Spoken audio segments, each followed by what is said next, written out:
नमस्कार।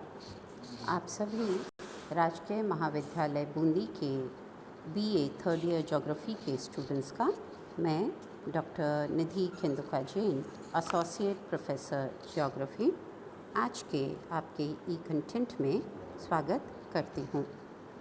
आप सभी जानते हैं कि हम कोटा यूनिवर्सिटी का पाठ्यक्रम फॉलो कर रहे हैं और आपके जो थर्ड ईयर में ज्योग्राफी के 2 पेपर्स हैं, उनमें आपका पेपर नंबर 2 है ज्योग्राफी ऑफ इंडिया या भारत का भूगोल। हम उसी का अध्ययन कर रहे हैं। आज हम जो टॉपिक का अध्ययन करेंगे वह है इंडिया यूनिवर्सिटी इन डाइवर्सिटी। ये आपका सिलेबस का या पाठ्यक्रम का टॉपिक है। तो हम आरंभ करते हैं। आपका syllabus topic university in diversity या भारत अनेकता में एकता। भारत विश्व में प्राकृतिक या सांस्कृतिक रूप से एक विशिष्ट स्थान रखता है। हमारे देश में भिन्नताएं पाई जाती हैं फिज़िकल फैक्टर्स में, इकोनॉमिक फैक्टर्स में, सोशल फैक्टर्स में, और इन सभी विभिन्नताओं के बावजूद भी हमारे देश में एक अंतर्निहित एकता के भावना के दर्शन होते हैं। इसीलिए भारत के लिए कहा जाता है अनेकता में एकता। तो हम स्टार्ट करते हैं यूनिटी इन डाइवर्सिटी या अनेकता में एकता। हम सबसे पहले हमारे ई वीडियो के इस टॉपिक में देखते हैं भारत में किस प्रकार प्राकृतिक भिन्नताएं या फिज़िकल डिस्पैरिटीज़ हमें देखने को मिलती हैं। यहाँ अनेक प्रकार की स्थलाकृतियाँ पाई जाती हैं। उत्तर में जो हिमालयज़ हैं वह गगनचुंबी पर्वत हैं और दक्षिण में दक्कन का पठार एक पठारी क्षेत्र है। हिमालय और दक्कन पठार के बीच में गंगा, यमुना, सतलज के नदी मैदान पाए जाते हैं जो कि बहुत उर्वर मैदान हैं। पश्चिम में थार का शुष्क मरुस्थल हमें देखने को मिलता है। दक्कन पठार और गंगा यमुना के मैदानों के बीच में हमें भ्रंश घाटियाँ मिलती हैं जिनमें नर्मदा और ताप्ती नदियाँ बहती हैं। दक्कन पठार के दोनों ओर हमें तटीय मैदान देखने को मिलते हैं।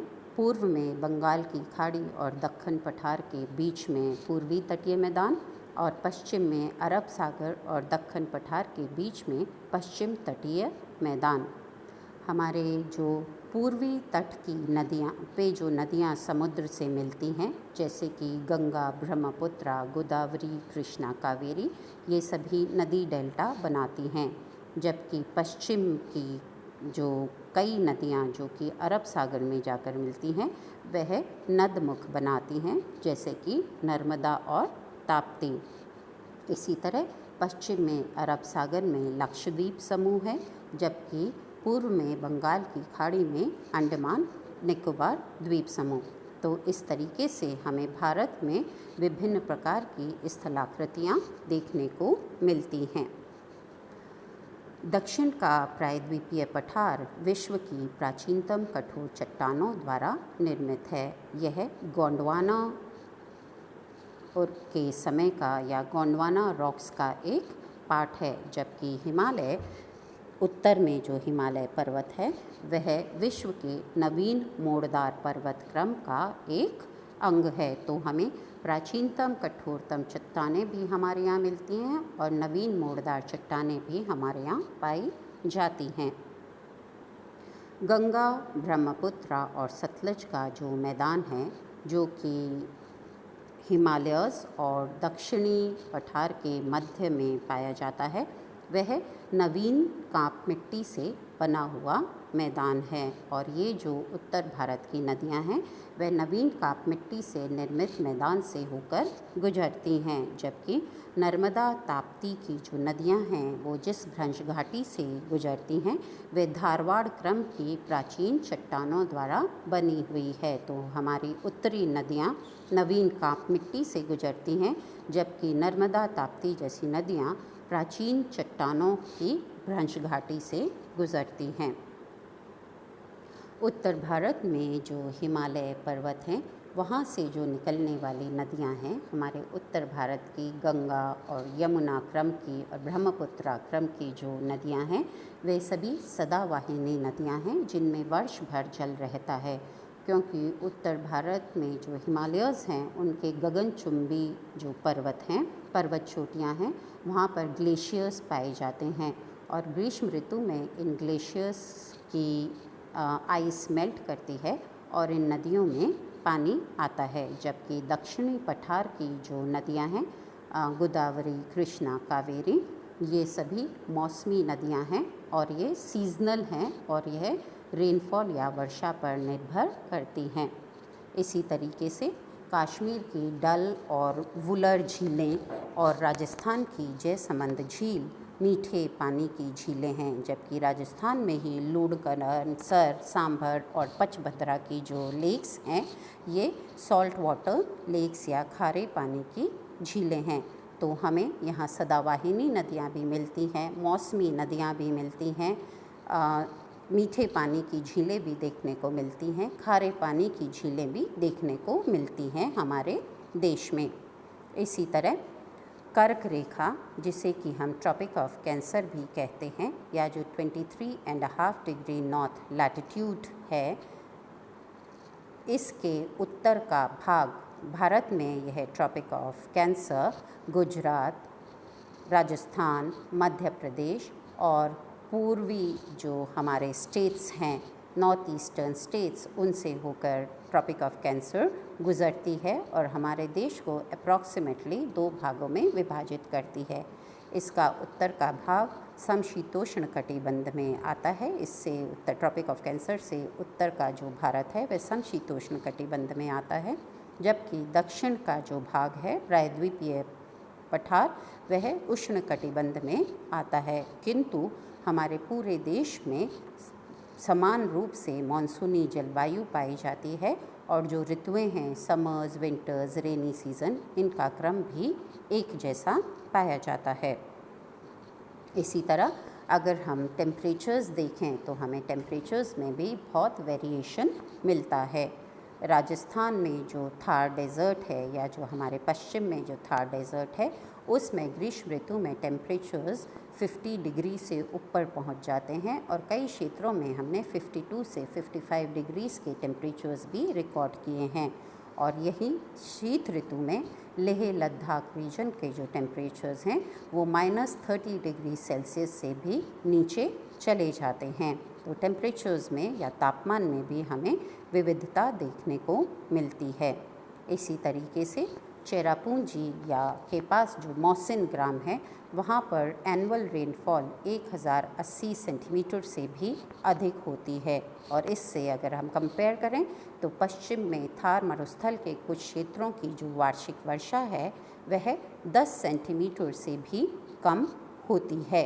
तो इस तरीके से टेम्परेचर में ही वेरिएशन नहीं पाया जाता, हमारे यहाँ रेनफॉल में भी हमें हाई वेरिएशन देखने को मिलता है। पूरे देश में क्योंकि प्राकृतिक विविधता पाई जाती है, जो स्थलाकृतिक विविधता है और क्लाइमेट की विविधता है, वह अलग अलग क्षेत्रों में हमें अलग अलग प्रकार के मिलते हैं और इन्हीं के कारण मृदाएं भी भिन्न पाई जाती हैं। और ये जो ऑल ओवर द कंट्री जो हमें सॉइल्स का डिस्ट्रीब्यूशन मिलता है, वह स्ट्रक्चरली और फर्टिलिटी यानी संरचनात्मकता में भी और उर्वरता में भी इनमें विषमता या डिफरेंसेस देखने को मिलती हैं। कई जगह पे बहुत फर्टाइल सॉइल्स हैं, जैसे कि नॉर्दर्न प्लेन्स की जो सॉइल्स हैं, नवीन कांप मिट्टियाँ जो सॉइल्स हैं, वो बहुत फर्टाइल सॉइल्स हैं। इसी के कंपैरिजन में थार डेज़र्ट की सॉइल्स बहुत शुष्क सॉइल्स हैं और जो माउंटेन रीजन्स हैं उनकी सॉइल्स कंपैरिजन में बहुत लो फर्टिलिटी वाली सॉइल्स हैं। तो हमें संरचना में भी और उर्वरता में भी मृदाओं में विषमता देखने को मिलती है। क्योंकि भौतिक स्वरूप में, जलवायु में और मृदा में भिन्नता पाई जाती है, इसीलिए पूरे देश में प्राकृतिक वनस्पति के प्रकार में भी भिन्नता पाई जाती है। भारत के उत्तर पर्वतीय क्षेत्र में ऊंचाई पर नुकीली पत्ती वाले वन मिलते हैं, जबकि निचले ढालों पर चौड़ी पत्ती वाले वन पाए जाते हैं। पश्चिमी घाट के पश्चिमी ढालों पर उष्ण आर्द्र सदाबहार वन पाए जाते हैं, जबकि पूर्वी ढालों पर पर्णपाती वनस्पति पाई जाती है। उत्तर पूर्वी भारत में सदाबहार वन पाए जाते हैं, जबकि पश्चिमी थार मरुस्थल में शुष्कता वाली कटीली झाड़ियाँ और गहरी जड़ों और छोटी पत्तियों वाले पेड़ पौधे पाए जाते हैं। इसी तरह अधिकांश भारत में पतझड़ वाली वनस्पति पाई जाती है। तो हमें प्राकृतिक वनस्पति में भी या नेचुरल वेजिटेशन में भी बहुत भिन्नता या डिस्पैरिटी देखने को मिलती है। तो ये थी मेजर फिज़िकल वेरिएशंस या प्राकृतिक जो विषमताएं हमें देखने को मिलती हैं। और अब हम देखते हैं कि भारत में आर्थिक और सामाजिक विषमताएं मेजरली कौन सी हैं, इकोनॉमिक एंड सोशल डिस्पैरिटीज़।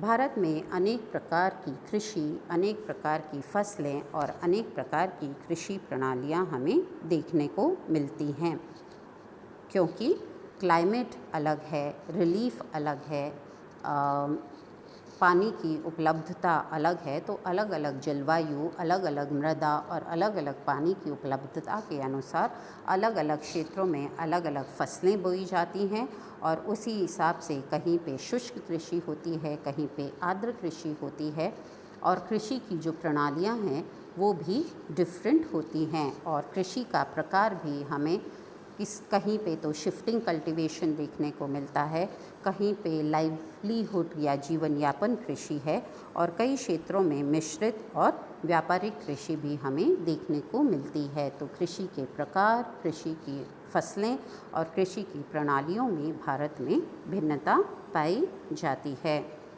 इसी तरह जलवायु, धरातल, नदियों की प्रकृति और जल उपलब्धता क्योंकि अलग अलग है, तो सिंचाई के प्रकार और सिंचाई के साधनों में भी भिन्नता पाई जाती है। उत्तरी भारत में सिंचाई अधिकांशतः नहरों के द्वारा होती है, जबकि दक्षिण भारत में क्योंकि धरातल कठोर है, पठारी क्षेत्र है, इसलिए तालाबों से सिंचाई की जाती है। मध्य भारत में जहाँ कांपीय मिट्टी पाई जाती है, वहाँ पर नलकूपों और कुओं के द्वारा सिंचाई होती है। तो सिंचाई में भी हमें भिन्नता देखने को मिलती है। भूतात्विक संरचना की जो भिन्नता है, जो हमारा स्ट्रक्चर है उसमें भिन्नता है, इसलिए हमारे यहाँ जो खनिज भंडार हैं उनमें भी, खनिज के प्रकारों में भी और खनिज भंडारों में भी भिन्नता पाई जाती है। और क्योंकि खनिज प्रकार और खनिज भंडारों में भिन्नता है, तो खनिज उत्पादनों में भी क्षेत्रीय भिन्नता हमें देखने को मिलती है। इसी तरीके से हमारे यहाँ क्षेत्रवार उद्योगों में भी विविधता पाई जाती है। औद्योगिक विकास की अवस्थाएं विविध रूप में मिलती है। भारत पारंपरिक रूप से कुटीर उद्योगों के लिए विख्यात है। हमारे देश के कुटीर उद्योग, लघु उद्योग, हथकरघा उद्योग पूरे विश्व में जाने जाते हैं, पर अब हमने वृहद पैमाने के या लार्ज स्केल इंडस्ट्रीज़ को भी डेवलप किया है। हमारे यहाँ लौह इस्पात, सीमेंट, वस्त्र उद्योग, मशीन उद्योग, चीनी उद्योग, रसायन उद्योग जैसे लार्ज स्केल इंडस्ट्रीज़ का अच्छा डेवलपमेंट है। और इसी तरीके से हमारा सर्विस सेक्टर भी अब डेवलप हो रहा है। तो उद्योगों के प्रकार और औद्योगिक विकास की अवस्थाओं में भी भारत में क्षेत्रीय भिन्नता पाई जाती है। शक्ति के संसाधनों की उपलब्धता और उपयोग में क्षेत्रीय भिन्नता मिलती है। हमारे यहाँ जैसे नॉर्थ ईस्ट में और अब हमें साउथ सदर्न जो कोस्टल प्लेन्स हैं या गुजरात में ऑयल और नेचुरल गैस के रिजर्व्स मिले हैं। इसी तरीके से कई क्षेत्रों में विभिन्न प्रकार के कोयलों के भी भंडार हमें प्राप्त थे और साउथ में कई जगह एटॉमिक मिनरल्स भी हमें मिलते हैं। तो हमारे यहाँ इनके हिसाब से पारंपरिक शक्ति संसाधनों का उपयोग हुआ है। लकड़ी और कच्चे कोयला का तो प्रारंभिक समय से ही उपयोग होता रहा है। उसके बाद कोयला, जल विद्युत, खनिज तेल, प्राकृतिक गैस और एटॉमिक एनर्जी को भी हमने डेवलप किया एज एनर्जी सोर्स।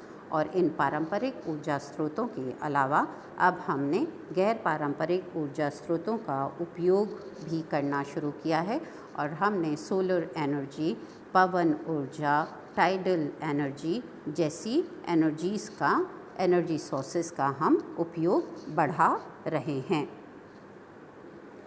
यातायात के साधनों का भी हमने विकास किया है। हमारे यहाँ अभी भी कई क्षेत्रों में बैलगाड़ी, तांगे और ऊँट गाड़ी और साइकिल का उपयोग होता है, पर इसी के साथ साथ अर्बन सेंटर्स में हमने मेट्रो ट्रेन्स को डेवलप किया है और हमारे एयर ट्रांसपोर्ट में हम अत्याधुनिक विमानों का उपयोग कर रहे हैं। तो मोड्स ऑफ ट्रांसपोर्ट ही नहीं, हमने रेल रूट्स में भी बहुत डेवलपमेंट किया है। हमारे यहाँ गाँव में तो अभी भी कई जगह आपको कच्ची पगडंडियाँ देखने को मिल जाएंगी, पर अब अर्बन सेंटर्स पे हमें बहुत अच्छे चौड़े राजमार्ग और रोड्स का डेवलपमेंट हमें देखने को मिलता है और साथ ही रेल मार्गों का भी अत्यधिक विकास हुआ है और पूरे भारत में सड़क और रेल मार्गों का एक जाल बिछा दिया गया है पिछले कुछ वर्षों में। भारत का क्षेत्रफल विश्व के कुल क्षेत्रफल का लगभग 2.4% है, किंतु हमारे यहाँ विश्व की 16% से ज़्यादा जनसंख्या निवास करती है। पॉपुलेशन में हम वर्ल्ड में सेकंड स्थान रखते हैं चीन के बाद, तो हम 2.4% क्षेत्रफल पर 16% वर्ल्ड पॉपुलेशन को हमारे यहाँ निवास करती है। यहाँ अनेक धर्मों और जातियों के लोग पाए जाते हैं। लगभग विश्व के सभी धर्म हमारे यहाँ धर्मावलंबी हमारे यहाँ मिलते हैं। इसी तरह ऐसा कहा जाता है कि प्रति 40 से 50 किलोमीटर के अंतर पर बोली, रहन सहन, रीति रिवाज और खान पान में अंतर आ जाता है। यह हमारी सांस्कृतिक जो स्पेशलिटी है, हमारी सांस्कृतिक समृद्धता है, उसको दर्शाता है। तो इतनी सारी विभिन्नताएं हमें देखने को मिलती हैं, सामाजिक स्तर पर भी, आर्थिक स्तर पर भी, भौतिक स्तर पर भी, पर फिर भी हमारे भारत में एक हमें सर्वव्यापी एकता के दर्शन होते हैं। जैसे संपूर्ण देश में मॉनसूनी जलवायु पाई जाती है, संपूर्ण देश में ऋतुओं का क्रम एक साथ पाया जाता है। कृषि पूरे देश की प्रमुख आर्थिक गतिविधि है और हम कहते हैं कि India economy is based on agriculture. कृषि के प्रकार और पद्धति में भी एक प्रकार की समानता पाई जाती है। यहाँ के जो हमारे भारत के जो निवासी हैं, इनका दृष्टिकोण सदैव दार्शनिक और आध्यात्मिक रहा है। हमारे यहाँ बहुत अच्छे से समरसता हमें देखने को मिलती है। नॉर्थ और साउथ के बीच में, ईस्ट और वेस्ट के बीच में हमारी वैदिक संस्कृति एक बहुत समृद्ध वैदिक संस्कृति मानी जाती है। रामायण, महाभारत जैसे जो हमारे एपिक्स हैं, उनमें भी हम देखते हैं कि नॉर्थ और साउथ के बीच में बहुत अच्छी कनेक्टिविटी थी। तो इस तरीके से हम ये कह सकते हैं कि अनेकता में एकता भारतीय संस्कृति का एक विशिष्ट लक्षण है। Unity in diversity is a specific characteristics of our country India. तो यह था आपका सिलेबस का topic, unity in diversity in India. इसके लिए आप जो रेफरेंस बुक का उपयोग कर सकते हैं वह है भारत का भूगोल। यह डॉक्टर चतुर्भुज मामोरिया और डॉक्टर S.C. जैन के द्वारा लिखी हुई है और यह साहित्य भवन पब्लिकेशंस का एक पब्लिकेशन है। जैसा कि मैंने आपको अपने पहले ई वीडियो में कहा था कि मैं आपको हर ई वीडियो के बाद एक असाइनमेंट दूंगी। आप सभी अपने second paper geography of India के लिए एक अलग रजिस्टर बना लीजिए और उन रजिस्टर में इन असाइनमेंट्स को रेगुलर बेसिस पे करते रहिए, क्योंकि अगर कोविड की जैसी सिचुएशंस आई और हमें आपको इंटरनली असेस करना पड़ा तो हम आपको इन असाइनमेंट्स के बेसिस पे असेस करेंगे। तो आप रेगुलरली अपने असाइनमेंट्स करते रहिए। आज का आपका असाइनमेंट है, भारत विभिन्नताओं और विषमताओं वाला देश है, समीक्षा कीजिए। यह एक लॉन्ग क्वेश्चन है जिसे आप 250 से 500 शब्दों में आंसर कर सकते हैं। तो आज हमने पढ़ा भारत विभिन्नता में एकता या इंडिया यूनिटी इन डाइवर्सिटी। अपने अगले वीडियो में हम भारत का रिलीफ या भारत के भौतिक स्वरूप का अध्ययन प्रारंभ करेंगे। धन्यवाद।